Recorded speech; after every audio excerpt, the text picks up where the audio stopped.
Porque tem muito dono de imobiliário e gestores que estão preocupados só com aquele que é bom. Ah, dos 10 que eu tenho aqui, 3 performam melhor. Então, tudo que eu fizer aqui eu vou fazer para beneficiar esses 3 aí. Então, quando você tem um pensamento de grupo, que eu falo que, que gestor é para isso e dono de imobiliário é para isso, é pensar no grupo. Sim. Isso já é um diferencial já. E nessa sua equipe, ele existe corretores ali de alto padrão, de né, corretores de econômico? Como é que funciona isso ali?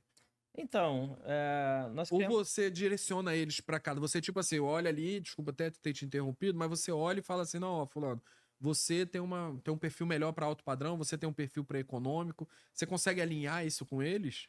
Consigo. Na verdade, nós criamos uma metodologia de trabalho que está bem automatizado. Cada corretor meu recebe, no mínimo, 3 a 5 leads por dia. E é o que você. É perfil, né? Tem aquele corretor que se identifica mais com o lançamento, tem aquele corretor que se identifica um pouco mais com alto padrão, outros preferem uma linha mais econômica. Mas nós criamos uma metodologia, inclusive de distribuição automática de leads, até para estimular o corretor a estar dentro da empresa e ele entender que aqui ninguém é mais favorecido que o outro. Né? Se o corretor está ali, se ele está no plantão, está no rodízio dele, ele pode pegar um cliente de 20 milhões, assim como pode pegar Sim. um cliente de 200 mil.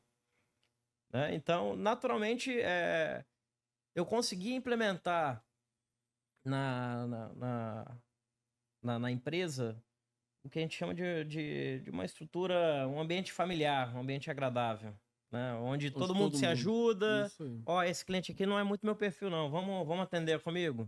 Eu consegui fazer algo que já existiu no passado e que hoje em dia dificilmente você vê. Essa familiaridade interna da empresa. É um ajudar o outro, né? Um ajudar o outro. E não aquele capitalismo selvagem de que é um passando em cima do outro.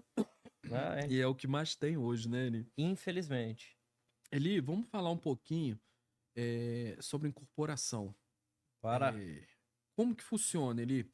O que o corretor precisa ser para ele entrar nesse ramo? Porque a gente sabe que a incorporação ela te dá um ganho maior, dependendo do tipo de incorporação que você faça. Hoje a gente também vê no mercado que tem muito especialista em incorporação, né? Tem muita gente Sim. com VGV acima de bilhão aí de incorporação, né? Como que você vê isso, Eli? Como é que o corretor precisa, o que ele precisa para ele entrar nessa área de incorporação? O que ele precisa entender?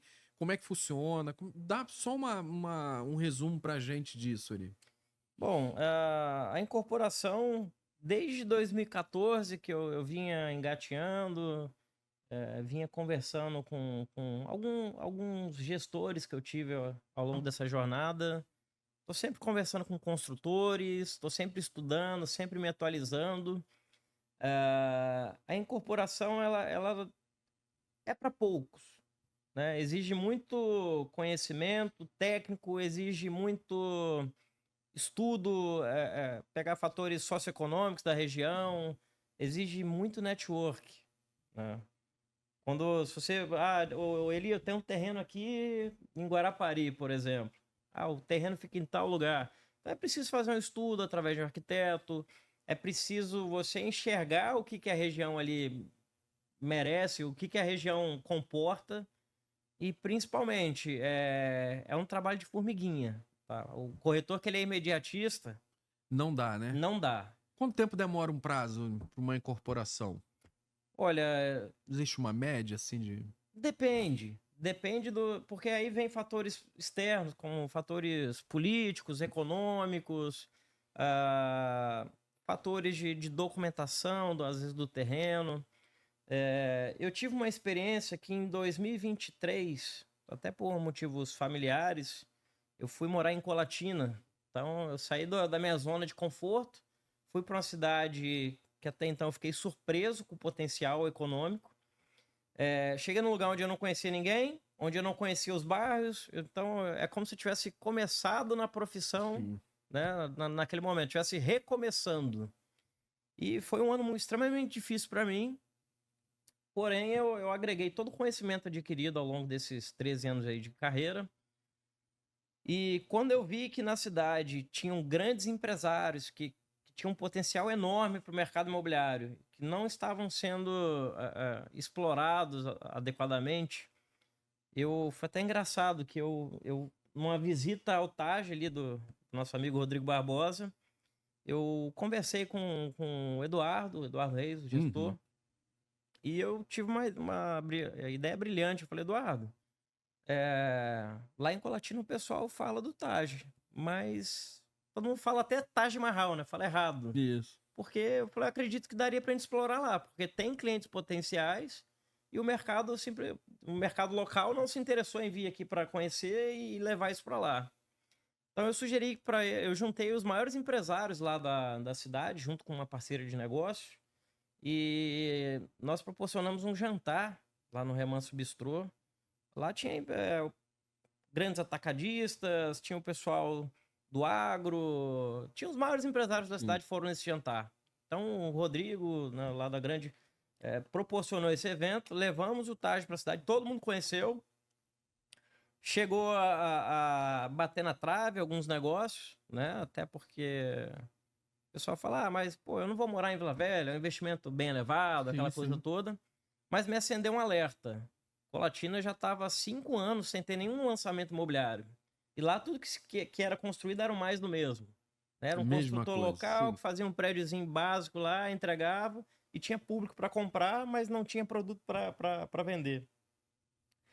E eu lembro que quando eu estava fechando esse jantar junto com o Rodrigo, você conhece ali, Nilson, Colatina? Conheço não, Colatina não. Então, eu tive aquele start e eu falei com o Rodrigo, falei, Rodrigo, na hora que você estiver voltando para Vitória, eu queria te mostrar um terreno ali na Avenida Beira Rio, porque assim como a orla é valiosa para nós, né, aqui da região litorânea, assim como quem está nas montanhas ali, a vista para Pedra Azul, torna algo nobre, em Colatina, Beira Rio era o local nobre da região. E o Rodrigo, ele é um cidadão colatinense, né, que veio para cá para estudar, enfim, mora aqui até hoje. E quando eu desci, eu falei, olha, tem esse terreno aqui, o que você acha? Eu falei, o que você acha de a gente criar algo Não entendi, pode ir. disruptivo, igual a gente foi feito lá no TAG e no em Vitória. E ele olhou assim, ele ficou meio apreensivo, ele viu aquela vista, viu o potencial e ele comprou a ideia. Então nós levamos, eu tive o orgulho, né, e o privilégio de levar a grande construtora lá para a cidade para fazer o Gran Soleil, que vai ser o primeiro empreendimento de luxo da grande construtora fora da Grande Vitória e numa cidade como Colatina. Foi uma negociação de mais de 1 ano. Né? Aquela negociação bem amarrada, né? Bem amarrada, existia apego sentimental por parte dos donos do terreno, existia a resistência de ser uma empresa de fora. Então, a incorporação é isso, é paciência, é perseverança, é muito estudo e não existe tirar pedido em incorporação.